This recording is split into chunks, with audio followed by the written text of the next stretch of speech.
बिस्मिल्लाहिर्रहमानिर्रहीम। अस्सलाम वालेकुम नाज़रीन, एक नए ब्रेव टारगेट के साथ सरदार अमीन जतोई आपकी खिदमत में एक बार फिर हाजिर है। नाज़रीन, आज हम पहुंचे हैं NA 100, ये फैसलाबाद की कौमी असम्बली का हल्का है। यहाँ की जो उम्मीदवार हैं पाकिस्तान पीपल्स पार्टी की सिदरा सईद बंदेशा इस वक्त हमारे साथ मौजूद हैं। सिदरा सईद बंदेशा साहब, कैसी हैं आप? ठीक ठाक हैं? बिस्मिल्लाहिर्रहमानिर्रहीम। अस्सलाम वालेकुम आपको और आपकी पूरी टीम को। जी अल्हम्दुलिल्लाह, अल्लाह का शुक्र है कि मैं ठीक ठाक हूँ। आप कैसी आपने एंट्री डाली है सियासत में कि ये जो हल्का एक किस्म का मुकम्मल तौर पर PMLN के जो एक किस्म के बिग गन है राना सनाउल्लाह, उनके हक में जाता हुआ दिखाई दे रहा था, तो आपने अचानक से ये इलेक्शन लड़ने का फैसला किया और ये पूरे हल्के में एक किस्म की हलचल पैदा हो गई है, क्योंकि आपके ख़ानदान के ही एक और यहाँ पे कैंडिडेट जो हैं निसार अहमद जट, वो भी यहाँ पर मौजूद हैं। तो क्या सिदरा सईद बंदेशा अच्छा इम्पैक्ट डालने में यहाँ पे कामयाब होंगे? इंशाल्लाह। पहले तो मैं आपको कुछ चीज़ें वाज़ेह कर दूं। पहली तो बात यह है कि ये हल्का शुरू से हमारे अपनों का रहा है, चौधरी इलियास का ये हल्का रहा है। राना सनाउल्लाह अब पिछली दफ़ा ये इलेक्शन पहला लड़ा है इसमें। और दूसरी बात ये है कि जो हमारे ख़ानदान का आप जिक्र कर रहे हैं, डॉक्टर निसार हमारे ख़ानदान का हिस्सा नहीं है। अच्छा। क्योंकि वो दमाद हैं इस ख़ानदान के।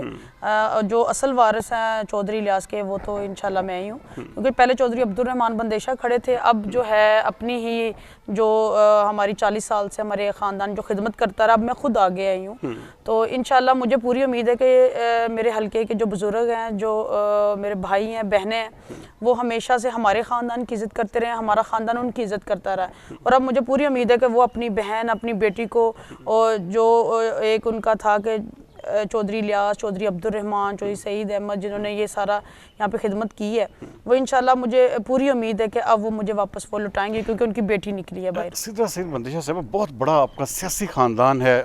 अगर मेरे ख्याल में इस सियासत का नाम लिया जाए फैसलाबाद में, तो इसमें कोई शक नहीं है कि चौधरी इलियास बंदेशा एक बहुत बड़ा नाम था। उनके बेटे अब्दुर्रहमान बंदेशा की आप सिस्टर हैं। अब्दुर्रहमान ने बहुत अच्छा यहाँ पर नाम कमाया। क्या इस लेगेसी को आप समझती हैं कि आप कैरी करेंगी? और ये जो क्योंकि आपके सामने बहुत बड़ी किस्म की इंटीरियर मिनिस्टर रहे हैं यहाँ पे राना सनाउल्लाह, क्या आप उनको हराने में कामयाब हो जाएंगे यहाँ पे? इंशाल्लाह मुझे उम्मीद है अल्लाह के घर पे कोई खुदा नहीं होता है, और राना सनाउल्लाह लोगों के लिए कुछ होगा। अल्हम्दुलिल्लाह मेरे लिए कुछ नहीं है, वही भी एक आम इंसान है, और इन्हें आवाम के वोटों से वो इंटीरियर मिनिस्टर भी बने। और इंशाल्लाह यही आवाम अब इंशाल्लाह आवाज़ उठाएगी जुल्म के ख़िलाफ़ आवाज़, क्योंकि मेरे पास एक ये है कि एक मिशन है। क्योंकि जो जुल्म मैं कह रही हूँ कि मेरे साथ किया है, जब डॉक्टर निसार था, PTA की गवर्नमेंट थी, तो मेरे पे 5-6 पर्चे बिला वजह करवाए गए। जब ये इंटीरियर मिनिस्टर आया तो इसने भी मेरे पे 5 से 6 पर्चे करवाए हैं, मुझे 3 दिन सेल में रखा है। और मैं नहीं चाहती कि कल को मैंने तो बर्दाश्त कर लिया, आज मेरे ख़ानदान में कोई ज़िंदा नहीं रहा। अगर मेरा कोई भाई या मेरे कोई ताया चचा होते तो मेरे ख्याल में इन लोगों को भी जुर्रत नहीं पड़नी थी।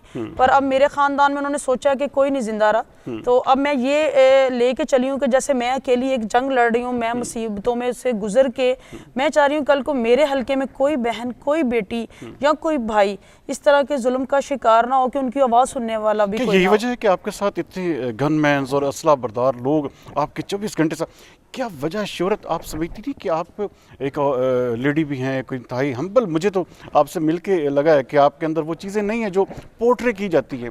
तो क्या आप समझती हैं कि आप एक अच्छी सियासत और अच्छे कल्चर को यहाँ पे परवान चढ़ाएंगी? इंशाल्लाह कल्चर ये गन्स जो है ये एक तो मजबूरी है, क्योंकि हमारे ख़ानदान की हिस्ट्री सारी दुनिया जानती है।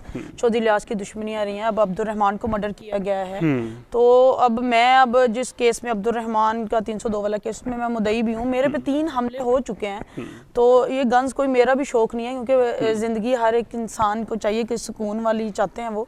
पर यह है कि मेरी मजबूरी है, मेरे साथ मेरे गन्स चलती हैं। अब लोगों ने एक वो बनाया है पॉइंट ऑफ व्यू, उन्होंने पहले भी हमारे ख़ानदान को, जिनको नहीं पता, जिनको नहीं मिले लोग, वो यही समझते हैं पता नहीं ये ख़ानदान क्या है, और कोई बदमाश टाइप ख़ानदान है।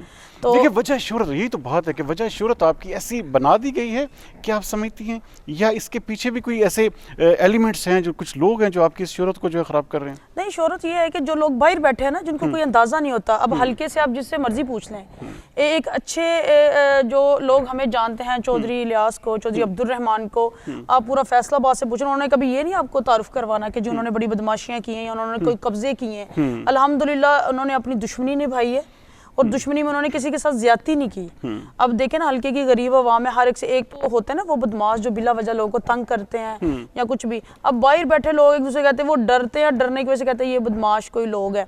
और ये लोग जो मर्जी नाम दें, हमारा खानदान इज्जत की निगाह से देखा जाता है। बाकी आप ये देखें कि पूरे पाकिस्तान में किसी का नाम इतना ज्यादा और इतने अच्छे अंदाज से नहीं लिया जाता जितना हमारे खानदान का नाम लिया जाता है। अच्छा, एक चीज़ और है, निसार अहमद जट यहाँ पे पाकिस्तान तहरीक इंसाफ के नॉमिनेटेड यहाँ पे कैंडिडेट हैं। अच्छा, आपके एक किस्म के ख़ानदान के वो दामाद भी रहे हैं, क्या आप समझती हैं कि आप इस चीज़ को डोमिनेट कर जाएं? क्योंकि पीटीआई का इस वक्त वोट बैंक जो है वो एक खत रखा जिसको आप इनकार नहीं कर सकते, तो पीटीआई का वोट बैंक उनके साथ ज़रूर इस वक्त तक भी जुड़ा हुआ है। सिद्रा सईद बंदेशा क्या इतनी कैपेबिलिटी रखती हैं कि वो आसानी से जो है वो उनको हरा देंगी और यहाँ पे सीट भी विन कर सकती हैं? नहीं, इंशाल्लाह उम्मीद पूरी है, क्योंकि पीटीआई का वोट बैंक है, इसमें कोई शक नहीं है। क्योंकि मैं हकीकत पे मबनी ही बात करूंगी, पीटीआई का वोट बैंक है और अल्हम्दुलिल्लाह ये है कि मेरे ख़ानदान से भी लोग प्यार करते हैं। यहाँ पे कोई ये नहीं देखा जाता कि कौन सी टिकट पे है। मैं अपनी मेहनत कर रही हूँ 4 साल से। अगर तो फिर आपने पाकिस्तान पीपल्स पार्टी का इंतखाब किया, आप समझते हैं कि पाकिस्तान पीपल्स पार्टी का इतना वोट बैंक इस हल्के में मौजूद है जो आपको यहाँ पे कामयाबी दिला सकता है? इंशाल्लाह, क्योंकि पहले जो हमारा मेरे तायाबू की पहली सीट पीपल्स पार्टी से ही निकली थी। मैं ये देखा है कि कौन सा बंदा आपकी इज्जत करता है। पाकिस्तान पीपल्स पार्टी वो जमात है जो माशाल्लाह औरतों की बहुत इज्जत करती है। उनका कोई भी वर्कर हो, चाहे एमएनए हो, चाहे उनके काउंसलर हो, चेयरमैन हो, वो उनकी इज्जत ऐसे ही करते जैसे उनके लिए वो एमएनए ही हैं, मिनिस्टर ही हैं। मुझे उनसे मिलके ये बात सबसे ज्यादा मुझे अच्छी लगी है।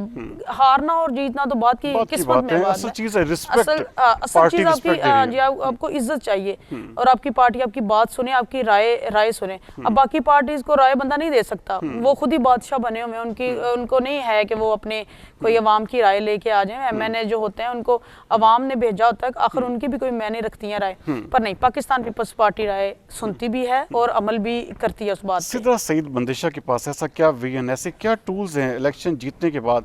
इस हल्के का मैंने इंफ्रास्ट्रक्चर भी देखा है, इवन देन आपके इलाके की सड़कें भी ख़राब हैं, यहाँ पे जो सफाई और एक किस्म की सेहत और तालीम के मसाइल उसी तरह जूं के तूं हैं।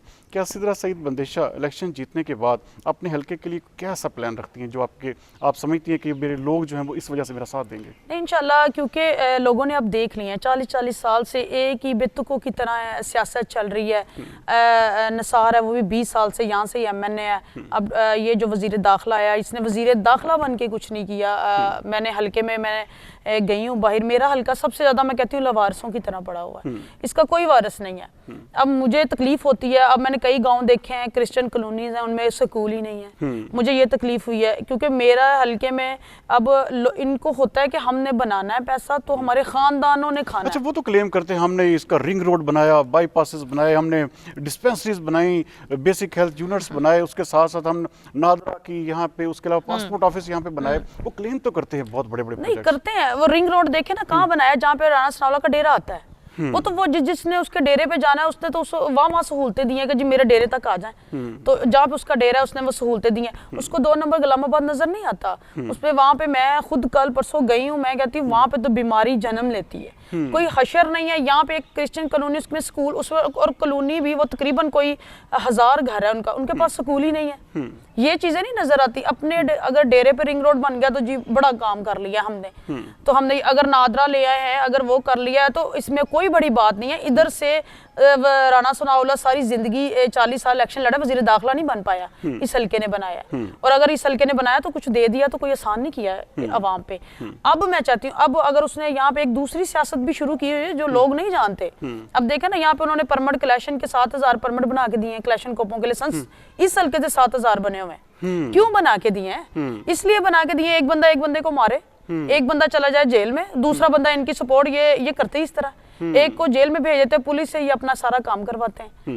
तो इस तरह की ये सियासत करते हैं। मैं इस तरह की सियासत नहीं करती। को तोड़ने के लिए सिद्रा सईद बंदेशा के पास क्या प्लान, क्या ऐसा चीज है कि आप इस चीज को देखें? ये बहुत बड़ा इशू है। देखिए, आपने कहा 7000 जो है कलेक्शन जो लाइसेंस जो इसी हल्के में, तो ये बहुत बड़ी अलार्मिंग चीज है। तो क्या इसके हवाले से आपने कोई आवाज बुलंद की है? क्या आपने किसी जो हायर अथॉरिटीज हैं इसके उनके नोटिस में ये चीज दी है? जी, मैंने अभी शुरू किया है और अभी इंटरव्यूज आपका पहला ही है जिसमें मैंने बताया मैं आगे भी जाऊंगी ये आवाज लेके कि इस हल्के में, सिर्फ इसी हल्के में पूरे दुनिया के जो क्लैशन कोपों के लाइसेंस हैं वो इसी हल्के में देने, और कहीं नहीं इन लोगों को जरूरत है। ये दरअसल एक जगह पे नादरा और ये चीज़ें दिखा के अंडरग्राउंड बहुत सी ऐसी चीज़ें कर रहे हैं इस हल्के के लिए। मुझे ये नहीं समझ आती, इस हल्के से कोई अब नौजवान है, वो तलीम हासिल की है, औरतें हैं घर बैठी तलीम याफ्ता है, तो उनको नहीं कोई अता पता कि किधर हमने जॉब करनी, हम किससे मिले, हम किससे बात अच्छा, करें। आपकी फैक्ट्री एरिया है, यहाँ पे बहुत सारी फैक्ट्रीज हैं, यहाँ पे इंडस्ट्रियल एक किस्म का, लेकिन उस तरह से ये पनप नहीं पाया, तरक्की नहीं कर पाया ये सारा एरिया। उसकी वजह क्या है, उसके पीछे क्या लॉजिक्स हैं? क्योंकि आप तो यहाँ पे रहती हैं, तो क्या जीत के बाद आप इंडस्ट्रियल सिटी को एक किस्म का इसको कोशिश करेंगे कि इसको वो एक किस्म का लोगों को जॉब्स भी यहाँ पे मिले, लोगों को बेहतर मुस्तकबिल भी यहीं से मिले, तो क्या इसके हवाले से भी कोई प्लान है? इंशाल्लाह मेरे तो जीत के बाद बड़े अज़ाइम हैं। मैं तो अपने तीन के लिए जो गरीब हैं, जिनका वो अक्सर केसेस करती हैं, उनके पास वकील ही नहीं होते कि वो क्या करें। मेरा जो मिशन है, मैंने जीतने के बाद कोई ऐसा एक अपनी लीगल टीम तैयार करूंगी जो मेरे हल्के की गरीब अवाम के केसेस फ्री लड़ेंगे, जिनकी फीस मैं खुद पे करूंगी। और उसके बाद मैंने अपने जो मेरे बहन भाई हैं जो पढ़े लिखे हैं, उनके लिए भी जॉब्स, अब ये MNS को कोटे मिलते हैं और ये उन्हीं जॉब्स को फरोख्त करते हैं 20-20, 30-30 लाख में। जो ये चीज़ मैं नहीं करूँगी, क्योंकि मैंने करना है अल्लाह की रज़ा के लिए, क्योंकि मेरे ख़ानदान में अब कोई बचा नहीं और उन्होंने इसीलिए कुछ और नहीं कमाया, सिर्फ इज्जत कमाई है। उन पे आप उठा के देख लें, कोई एलिगेशन नहीं है, कोई भत्ते का या कोई फेक FIR होती रहे तो होती रहे, हम उस पर नहीं जवाब दें हैं। कभी भत्ते का नहीं है, किसी पे कब्जा नहीं है, कोई करप्शन नहीं है उन्होंने की। तो मैं भी यही है आगे मेरा मिशन भी, क्योंकि मेरे ख़ानदान में बचा कोई नहीं। मैंने अपने माँ बाप के लिए, अपने ख़ानदान के लिए, अपने भाई के लिए कुछ ऐसा यहाँ पे हल्के में कर जाना है कि कल को कोई मुझे भी दवाएं दे और मेरे वालिदैन को और भाई को। बिल्कुल याद रखें। हमारे इस कैमरे की तौर से अपने हल्के की NA100 की आवाम को क्या पैगाम देंगी कि सिदरा सईद बंदेशा जीतने के बाद उनके लिए क्या क्या कर सकती हैं? जी, मैं इंशाल्लाह अपने हल्के के लिए, अपने बहन, अपने भाई और बुज़ुर्गों के लिए इंशाल्लाह जॉब्स भी हम देंगे, तलीम पे सबसे ज़्यादा ज़ोर दूंगी। और जो माशाल्लाह बहुत ज़्यादा लाइक बच्चे हुए जिनके पास वो पढ़ने के लिए, बाहर जाने के लिए कोई फैसिलिटीज़ ना हो, वो भी सिदरा सईद बंदेशा करेंगे इंशाल्लाह।